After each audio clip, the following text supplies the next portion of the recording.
La bondad de nuestro Dios. Capítulo 8. Cuando los peregrinos llegaron a Plymouth, Massachusetts, en el año 1620, el primer invierno fue muy crudo y mató a cerca de la mitad de la colonia. Pero aquellos que sobrevivieron a aquella estación tan rigurosa, el Señor los bendijo con un verano de abundancia. Tuvieron pescados, venados, pavos, maíz, cebada, guisantes y mucho más. Entonces, como Dios había sido tan bueno con ellos, los peregrinos decidieron tener un tiempo de oración y celebración que se conoce como Acción de Gracias. Aparte de la comida tradicional, el menú incluía ganso, pato, venado, almejas, anguila, puerros, maíz con judías verdes, berros, ciruelas silvestres y pan de maíz. Los colonos de Plymouth no son los únicos que han reconocido las bondades de Dios. A través de la historia bíblica encontramos a muchos individuos dispuestos a confesar que Dios es bueno. Cuando el rey Ezequiel oró por su pueblo, dijo: Jehová, que es bueno, sea propicio a todo aquel que ha preparado su corazón para buscar a Dios, a Jehová, el Dios de sus padres, aunque no esté purificado según los ritos de purificación del santuario. Segunda de Crónicas, capítulo 30, versos del 18 al 19. Durante la era post-exílica, cuando los cimientos del templo se colocaron, los sacerdotes y los levitas ofrecieron alabanza y acción de gracias al Señor diciendo, y cantaban alabando y dando gracias a Jehová, porque Él es bueno, porque para siempre es su misericordia sobre Israel. Y todo el pueblo aclamaba con gran júbilo, alabando a Jehová, porque se echaban los cimientos de la casa de Jehová. Esdras capítulo 3, verso 11. Esdras viajó con éxito de Babilonia a Jerusalén, porque el día primero del primer mes fue el principio de la partida de Babilonia, y el primero del mes quinto llegó a Jerusalén, estando con él la buena mano de Dios. Capítulo 7, versos 9. Jehová es bueno, declaró Nahum, el profeta. Nahum capítulo 1, verso 7. En el Nuevo Testamento, Jesucristo se describió como el buen pastor.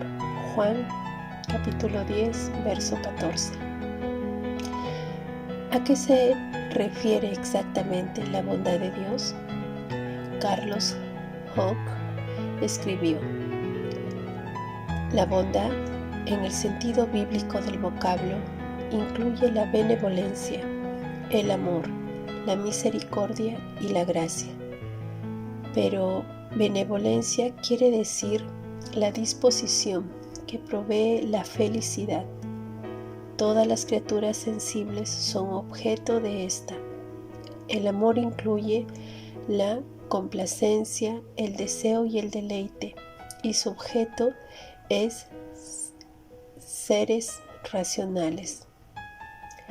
La misericordia es la benignidad ejercida hacia los miserables e incluye conmiseración, compasión, paciencia y ternura. Gracia es amor ejercido hacia los indignos. Todos esos elementos de la bondad existen en Dios sin medida y sin fin. En Él, estos son infinitos, eternos e inmutables. Es triste el hecho de que la mayoría de las personas no reconozcan la bondad de Dios. Se preguntan por qué Él permite que ocurran cosas malas, pero no entienden que su bondad impide que caigamos muertos cuando cometemos algún pecado debido a la caída. Dios tiene todo el derecho de hacer desaparecer la raza humana. Solo debido a su bondad es que podemos seguir respirando. Ese es un claro ejemplo en el que la misericordia triunfa sobre el juicio. Santiago capítulo 2, verso 13. En la epístola a los Romanos, Pablo pregunta: ¿O menosprecia las riquezas de su benignidad, paciencia y longanimidad, ignorando que su benignidad te guía al arrepentimiento? Romanos capítulo 2, versos 4. Menospreciar sugiere una enorme subestimación del valor o del significado de algo. Es la falta de estimar el verdadero valor. ¿Qué es lo que las personas subestiman? La riqueza de su benignidad. Eso se refiere a todos los beneficios de Dios, es decir, su bondad hacia la humanidad. Toda persona sobre la faz de la tierra ha experimentado personalmente la bondad de Dios de muchas maneras. Después de todo, es de suma importancia saber que Dios actúa para que seáis hijos de vuestro Padre que está en los cielos, que hace salir su sol sobre malos y buenos y que hace llover sobre justos e injustos. Mateo capítulo 5, versos 45. Dios nos provee de alimento para comer, de calor para nuestros cuerpos, de agua para mitigar la sed. Nos da un cielo azul, plantas verdes, hermosas montañas. Nos da a personas a quienes amar y que nos aman. Pero con mucha frecuencia damos por hecho estas bendiciones y no somos agradecidos. Es una tendencia humana pecaminosa tomar con ligereza la benignidad y la paciencia de Dios. Romanos capítulo 2, verso 4. El vocablo benignidad se refiere a una tregua, a un cese de hostilidades o de detener un juicio. La paciencia describe a alguien que tiene el poder de vengarse, pero no lo hace. Dios detiene su juicio por un tiempo largo porque Él es fuerte, misericordioso y piadoso, tardo para la ira y grande en misericordia y verdad. Éxodo capítulo 34, verso 6. Vea Nehemías capítulo 9, verso 17, Salmo 103, versos 8, Joel capítulo 2, verso 13, Jonás capítulo 4, versos 2. Ese es un tema común en la Biblia. Si un cristiano alguna vez ha pensado que Dios es injusto, ha puesto de manifiesto cuán fácil es abusar de la bondad de Dios.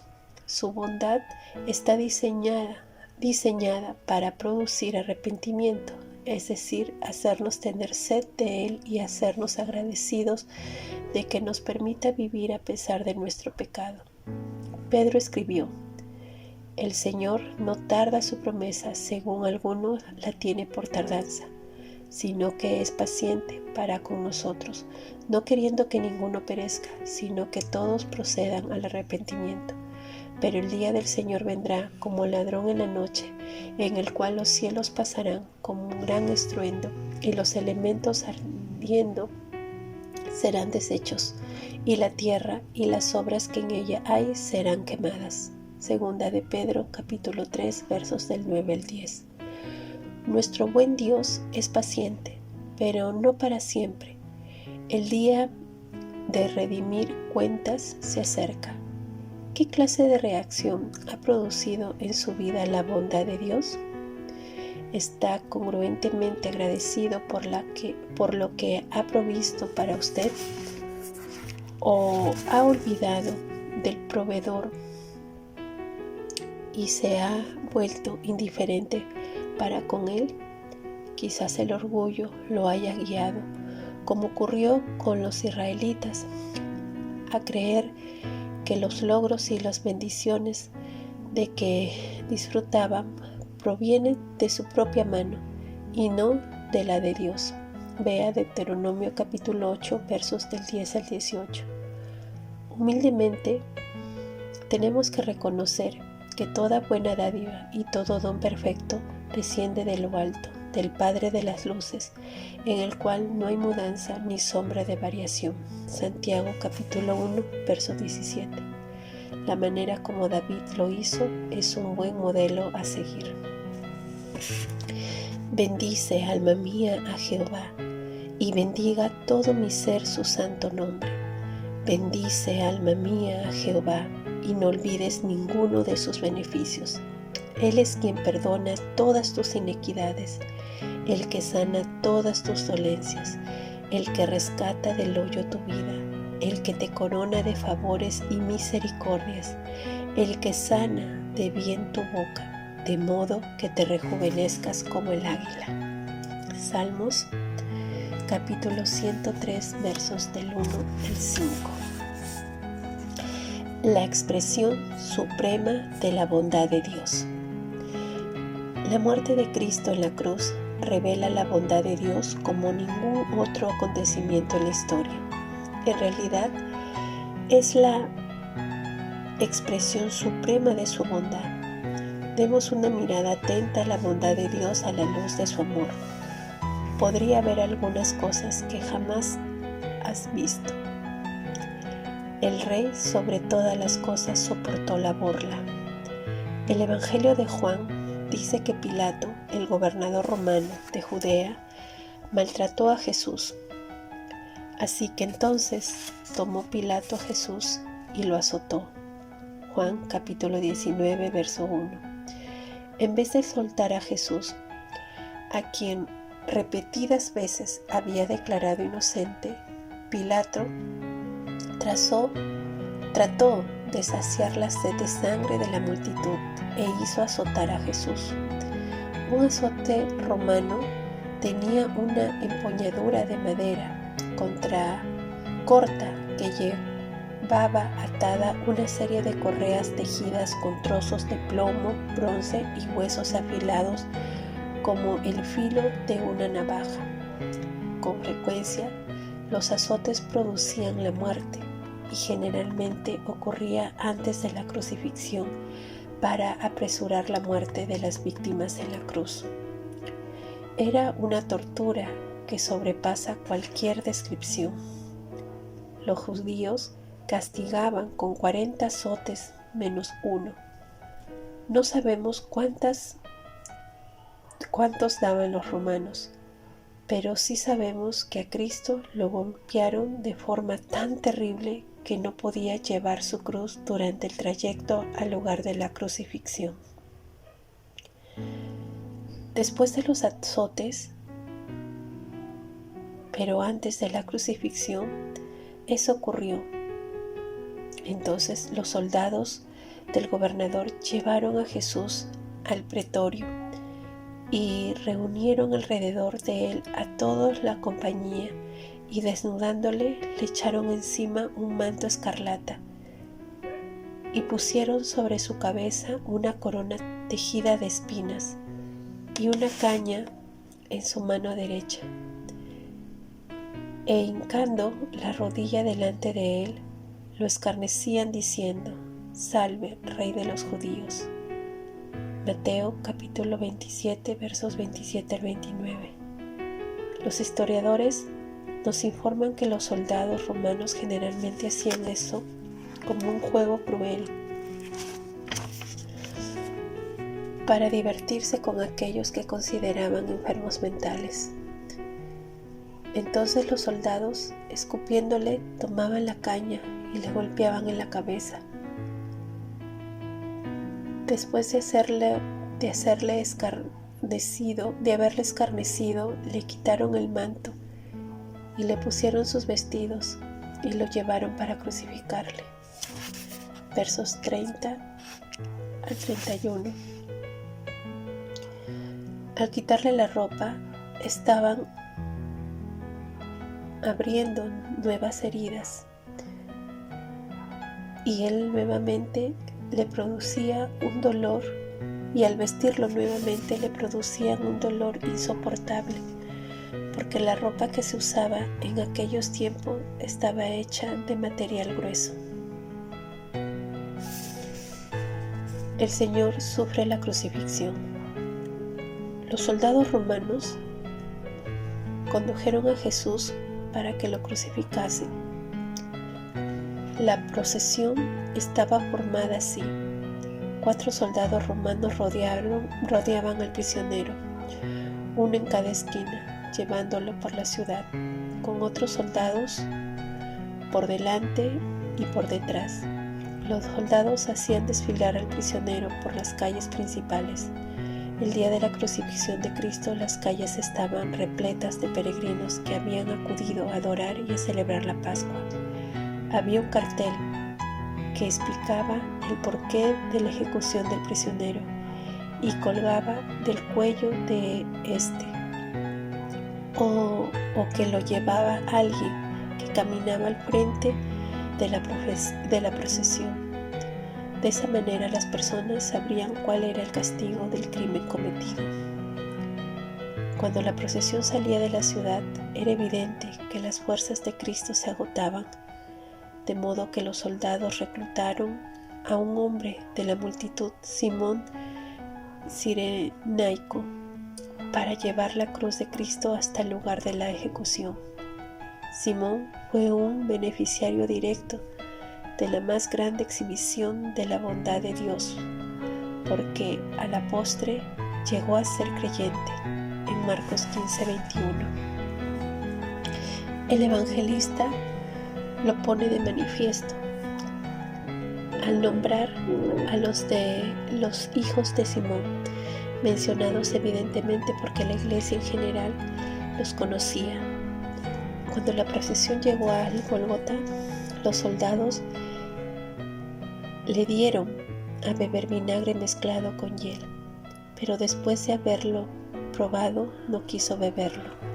Mateo capítulo 27, versos 34.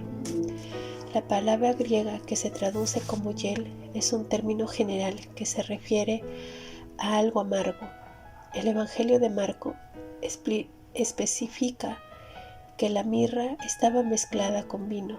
La mirra era una resina amarga que se ponía en el vino con el fin de calmar a una persona. En el siglo I se pensaba que tenía propiedades narcóticas. Los soldados no pretendían drogar a la víctima como un acto de misericordia. No le importaba si ésta sufría o no. La droga simplemente facilitaba su tarea porque sería difícil clavar las extremidades de alguien si esa persona no estuviese hasta cierto punto drogada. Pero Cristo rehusó beber la mezcla de droga. No quería que ninguno de sus sentidos estuviera insensible. Se comprometió a sufrir todo el dolor de la cruz. Entonces los soldados crucificaron a Cristo. Según William Barclay, la crucifixión se originó en Persia. A la tierra se le consideraba el lugar sagrado del dios Horus, y al delincuente se le elevaba de esta para que no la contaminase, pues era la propiedad de dicho dios. De Persia, la crucifixión pasó a Cartago, en el norte de África. Fue a través de Cartago que los romanos aprendieron esa práctica. Si bien los evangelistas no dieron detalle de lo que ocurrió, es provechoso tener alguna comprensión de lo que Cristo padeció en la cruz. Los soldados, en primer lugar, pusieron la cruz en el suelo y después colgaron al Señor sobre ella. Extendieron sus pies, estiraron sus dedos y atravesaron los arcos de ambos pies con largos clavos. Después de extender las manos, permitiendo que sus rodillas se doblasen un poco, atravesaron sus muñecas con grandes clavos, no las palmas de las manos, justamente debajo de la base de sus manos. Una vez que los soldados clavaron a Cristo en la cruz, lo alzaron y lo dejaron caer en un agujero.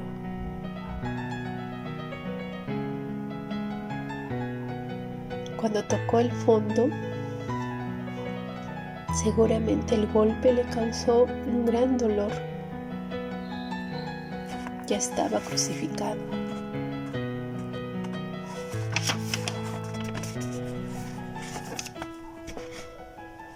En su libro La vida de Cristo, el erudito Federico Farrar escribió: una muerte mediante crucifixión parecía incluir todo lo que el dolor y la muerte tiene de terrible y espantosa, es decir, vértigo, calambre, sed, hambre, insomnio, fiebre traumática, tétano, vergüenza pública, tormento prolongado, terror anticipado, dolor de las heridas no curadas. Todo eso incrementado hasta el punto de lo insoportable. Pero todo se detenía justo en el momento que le daría a la víctima el alivio de la inconsciencia. La posición poco natural producía dolor de cada movimiento. Las venas laceradas y los tendones triturados latían con incesante angustia. Las heridas inflamadas por la intemperie gradualmente se gangrenaban. Las arterias, especialmente las de la cabeza y el estómago, se inflamaban y se oprimían con el exceso de sangre. Y mientras tenían lugar toda gama de miserias que aumentaban gradualmente, se añadía a ello los intolerables dolores de una sed abrasadora e insoportable. Y todas esas complicaciones físicas causaban una emoción y una ansiedad interna ante la perspectiva de la muerte misma. La muerte, el terrible enemigo desconocido, delante de cuya presencia el hombre generalmente más se atemoriza, lleva el aspecto de una liberación deliciosa y exquisita.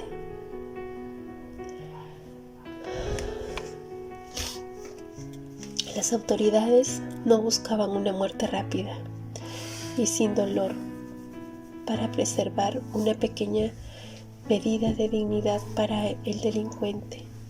Por el contrario, procuraban una tortura agónica para humillarlo hasta el límite. Semejante sufrimiento fue el que padeció nuestro Señor Jesucristo como producto de su bondad. Sin embargo, los sufrimientos de Cristo en la cruz no fueron suficientes para saciar los deseos de sus enemigos. También tenían que atormentarlo. Mateo lo describe aquí. Y los que pasaban le injuriaban, meneaban la cabeza y diciendo: tú que derribas el templo y en 3 días lo reedificas, sálvate a ti mismo, si eres hijo de Dios, desciende de la cruz. De esta manera, también los principales sacerdotes, escarneciéndole con los escribas y los fariseos y los ancianos, decían: a otro salvó, a sí mismo no se puede salvar. Si él es el Rey de Israel, descienda ahora de la cruz y creeremos en él.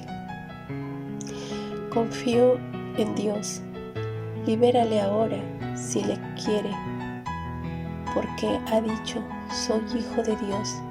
Lo mismo le injuriaban también los ladrones que estaban crucificados con él. Mateo capítulo 27, versos del 39 al 44. Cerca de la media tarde, Cristo exclamó a viva voz diciendo: Dios mío, ¿por qué me has desamparado? Verso 46. He aquí algo que sobrepasa completamente la comprensión humana. Dios se separó de Dios. Dios el Padre volvió sus espaldas a Dios el Hijo. Exactamente, ¿qué clase de separación fue esa? El Hijo no se separó de su propia naturaleza divina, no dejó de ser Dios, ni se separó de la Trinidad en esencia ni en sustancia. Más bien, se separó en función del compañerismo íntimo y de la comunión con el Padre. Finalmente, Cristo declaró: consumado es. Inclinó la cabeza y entregó el Espíritu. Juan capítulo 19, verso 30.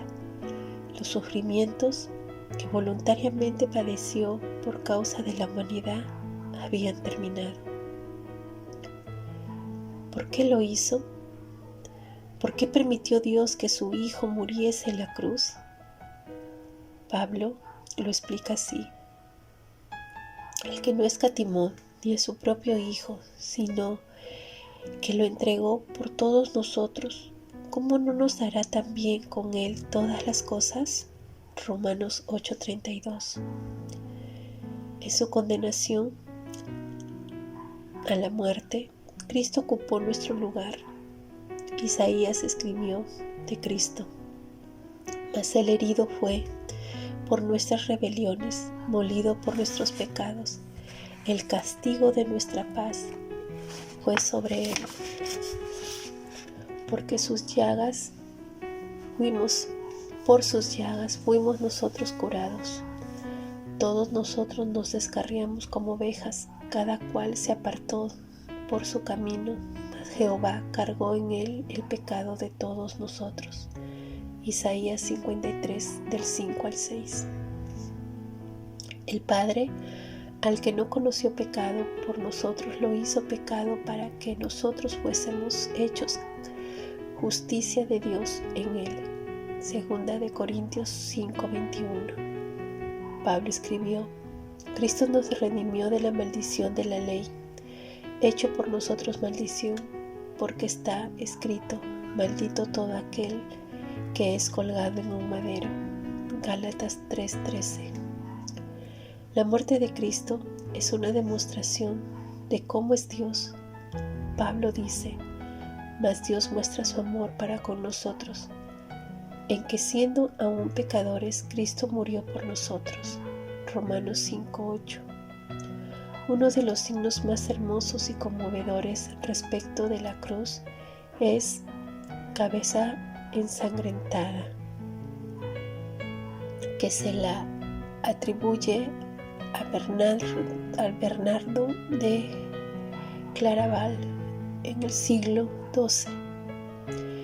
Lea las palabras en oración y reverencia, porque habla de un Dios que nos amó profundamente.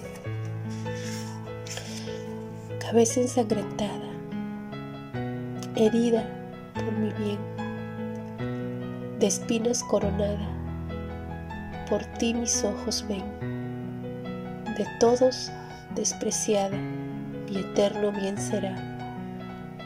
Por todas las edades mi ser te adorará. Pues oprimida tu alma fue por el pecador.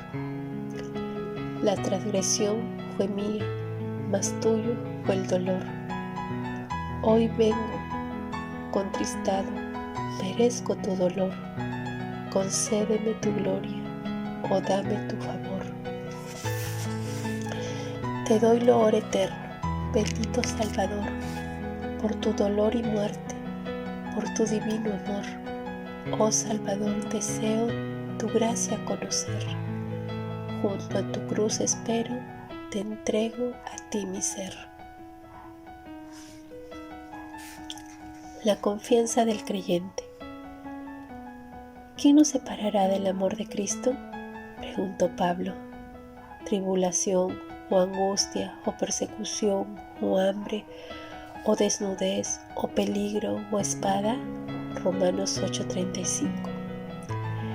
Es una referencia al amor de Cristo por nosotros, no de nuestro amor por Cristo.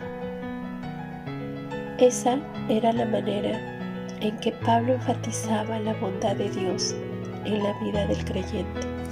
Pablo quiso decir: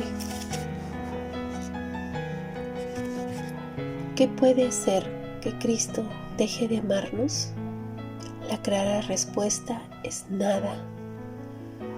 Pablo prosiguió a especificar varias aflicciones que podrían causar que un creyente cuestionase la bondad de Dios. Tribulación. Habla de la presión de las dificultades externas. Eso incluye sufrir falsas acusaciones, rechazo o daño físico. Pablo conocía todas lo relacionado con esas experiencias, porque dijo: de los judíos 5 veces he recibido 40 azotes menos 1. 3 veces he sido azotado con vara, 1 vez apedreado, 3 veces he padecido naufragio. 1 noche y 1 día he estado como náufrago en alta mar, en caminos muchas veces, en peligros de ríos, peligros de ladrones, peligros de los de mi nación, peligros de los gentiles, peligros en la ciudad, peligros en el desierto, peligros en el mar, peligros entre falsos hermanos, en trabajo y fatiga, en muchos desvelos, en hambre y sed, en muchos ayunos, en frío y en desnudez. Segunda de Corintios, capítulo 11, versos del 24 al 27. Esas pruebas nunca rompieron el nexo del amor de Cristo por Pablo, y ninguna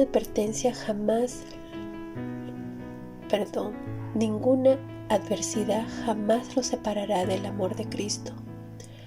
Pablo habla de angustia, Romanos 8:35. Como ya se ha mencionado, el vocablo griego sugiere una presión intensa, interna y literalmente significa espacio estrecho. Describe a alguien que se encuentre en un espacio estrecho o que está atrapado donde no hay salida. Específicamente se puede referir a una tentación. Cuando experimenta angustia o tentación, ¿significa eso que Dios ya no lo ama? No.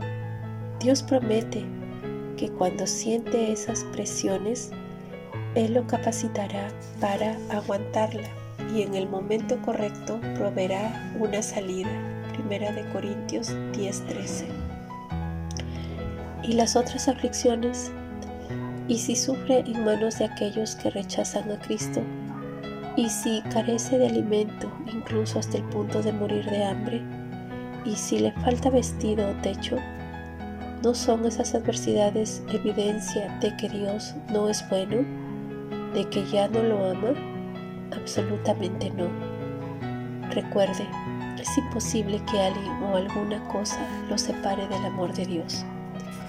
Pablo oró para que nosotros, como creyentes, seamos capaces de comprender la anchura, la longitud, la altura y la profundidad del amor de Dios. Efesios 13 del 18 al 19. ¿Cuál es la anchura de su amor? Tan ancho como para reconciliar a judíos y gentiles y hacer de ellos uno en Cristo. Capítulo 2, versos del 13 al 14.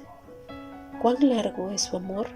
Lo suficiente como para extender desde la eternidad pasada. Capítulo 1, verso 4. ¿Cuán profundo es su amor? Lo suficientemente profundo como para alcanzarnos cuando estábamos muertos en delitos y pecados. Capítulo 2, versos del 1 al 5. ¿Qué tan alto es su amor? Lo suficientemente alto como para levantarnos y sentarnos en el cielo con Él. Capítulo 2, verso 6. Su anchura puede alcanzar a cualquiera. Su largura abarca de la eternidad a la eternidad. Su profundidad alcanza hasta lo más profundo del pecado. Su altura nos lleva hasta la presencia de Dios y nos sienta en su trono. Ese es el amor y la bondad que debemos conocer y sobre él que debemos edificar nuestras vidas. Resumen del capítulo. Dios es bueno, extiende su amor, misericordia y gracia a todos los que el pecado atrapó en sus garras. La bondad de Dios produce arrepentimiento, haciéndonos desearlo y agradecerle todo lo que hace. Para comenzar, seleccione una pregunta. 1. ¿De qué manera concretas siente usted la bendición de Dios? ¿Cuántas de esas bendiciones da automáticamente por sentadas? ¿Sin cuál de ellas podría vivir? 2. ¿Qué cosas puede romper el nexo de amor entre las personas? De algunos ejemplos de amor en las que ha experimentado personalmente o completado la ruptura de ese nexo. Responda a estas preguntas. 1. Dé una definición de la bondad de Dios. Explique cómo cada individuo experimenta personalmente la bondad de Dios. 3. ¿Por qué es Dios paciente en retener su juicio sobre la humanidad pecadora? 4. ¿Cuál es la expresión suprema de la bondad de Dios? 5. Describa lo que Cristo padeció en su trayecto a la crucifixión. 6.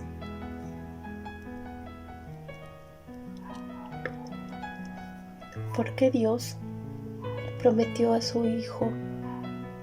que su Hijo muriese en la cruz? 7. ¿Cómo contesta Pablo a la pregunta, ¿qué puedo hacer? ¿Qué puede hacer Cristo?